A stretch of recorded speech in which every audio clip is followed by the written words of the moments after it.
श्री हरिवंश, काफ़ी दिनों से मैंने कोई चित्रपट का वीडियो आप लोगों के साथ साझा नहीं किया था, तो सोचा आज करूं। चित्रपट में क्या बनेगा कैसे बनेगा भैया का अलग से कोई डिमांड नहीं था, उन्होंने बिल्कुल मेरे ऊपर ही छोड़ दिया था। और जब आपके ऊपर बिल्कुल छोड़ दिया जाए तो थोड़ा प्रेशर बढ़ जाता है। भैया ने बोला था पोर्ट्रेट श्री जी से कनेक्टेड ही होना चाहिए, उनसे ही रिलेटेड होना चाहिए। फिर क्या था, मैंने उनके अकाउंट में गोते लगाए और मुझे क्या मिला? मुझे मिला प्रेम और श्री जी के प्रति समर्पण। भैया का जो भाव देखा मैंने, श्री जी के नाम के प्रति इतनी प्रीति, वो श्री जी की कृपा से ही संभव था।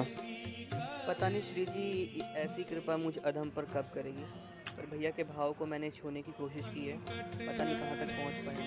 अगर आप लोगों को अच्छा लगा तो ज़रूर बताइए। संकट हरेंगी करेंगी भली, वृषभानु की लली।